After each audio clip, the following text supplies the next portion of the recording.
నేను రివ్యూ చేసిన తర్వాత పంచాయతీరాజ్ శాఖ రివ్యూస్లో జేజేఎంది చాలా కీలకంగా అనిపించింది. చాలా ఉన్నతమైన ఆశయంతో మొదలుపెట్టింది.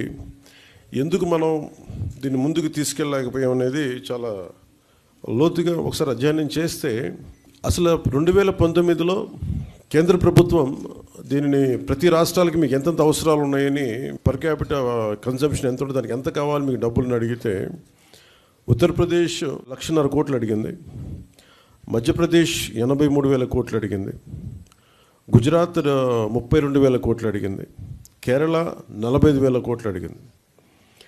వీటన్నిటిలో కూడా మీరు కేరళని తీసుకుంటే మనకంటే చాలా చాలా చిన్న రాష్ట్రం, మనలో 4వ భాగం ఉంటుందేమో, 3వ భాగం కానీ. అలాంటి కేరళ 45,000 కోట్లు అడిగితే గత ప్రభుత్వం జల్ జీవన్ మిషన్కి వాళ్ళు అడిగింది 26,000 కోట్లు మాత్రం అడిగారు. 26.8.23 crores 0.94 ఎగ్జాక్ట్గా అడిగింది. కానీ వాళ్ళు మంజూరు చేసింది 4,787.10 కోట్లు.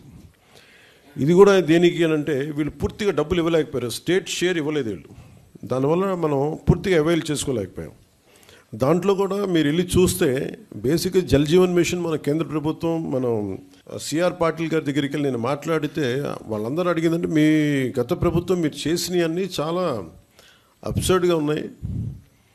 మేము అడిగింది ఏంటంటే పర్మనెంట్, అంటే ఒక సస్టైనబుల్ వాటర్ సోర్స్ నుంచి రావాలి. అంటే బేసిక్గా వాళ్ళు అడుగుతుంది ఏంటంటే మీకు రిజర్వాయర్ నుంచి నీళ్లు తీసుకుంటేనే ఇది ఇస్తుంది, మీరు పైప్ లైన్కి మేము ఇవ్వం, మీరు రిజర్వాయర్ నుంచి తీసుకొని మీరు అది ప్రజలకు ఇవ్వాలి, అంతేగాని గ్రౌండ్ వాటర్ నుంచి కాదు ఇదని చెప్తే.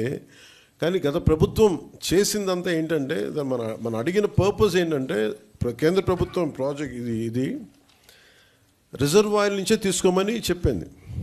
కానీ గత ప్రభుత్వం ఈ 4,000 కోట్లకు కూడా, ఎందుకంటే మనం కొత్త ప్రభుత్వం వచ్చాక దాదాపు 700 కోట్లు మనం తీసుకున్నాం, మనం చేసిన మనం తీసుకున్నది.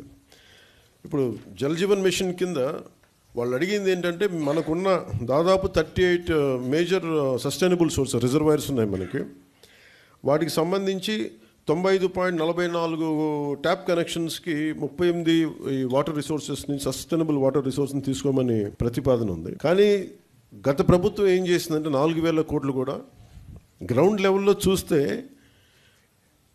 కంప్లీట్గా కేంద్ర ప్రభుత్వం నిబంధనలకు వ్యతిరేకంగా చేశారు. ఏదో 1-2 స్కీములు తప్ప మిగతావన్నీ కూడా, అంటే ముందు పైపులు కొనేశారు. ఫస్ట్ ఎక్కడైనా సరే మనం నీటిని ఎక్కడి నుంచి తెచ్చుకుంటాం అనేది గుర్తించడం మానేసి ముందు పైపులు వేసేసారు. అవసరమైతే ఒక బోర్ పాయింట్ తవ్వేశారు. అలా ఇచ్చేస్తే ఇక్కడ మీకు చూపించదలుచుకుంది ఈ ఈ 2 మ్యాప్స్ ఉన్నాయి ఇక్కడ. యాక్చువల్ జల్ జీవన్ మిషన్ తాలూకు ముఖ్య ఉద్దేశం ఇది. ఈ 38 సస్టైనబుల్ రిజర్వాయర్స్ నుంచి ఇది దీని మ్యాపింగ్ ఇలా ఉండాలి. ఈ రెడ్ ఎందుకు ఉన్నాయి ఇక్కడ, ఈ రెడ్ ఇవన్నీ ఎందుకు ఉన్నాయి అంటే ఇవన్నీ బోర్ పాయింట్స్తో చేసింది. బోర్ పాయింట్స్ నిరంతర సరఫరా ఉండదు, ఏదో ఒక 5 నెలలు రావచ్చు, లేదంటే వాటర్ చెరువులు బోర్లు ఎండిపోతే మళ్ళీ ఆగిపోతాయి. సో ఇట్లాగా వీళ్ళు 4,000 కోట్లు ఖర్చు పెట్టినా కానీ వాస్తవానికి అవి ఏవి పనిచేసే పరిస్థితిలో లేవు. సో దిస్ ఇస్ 4,000 కోట్లు దుర్వినియోగం.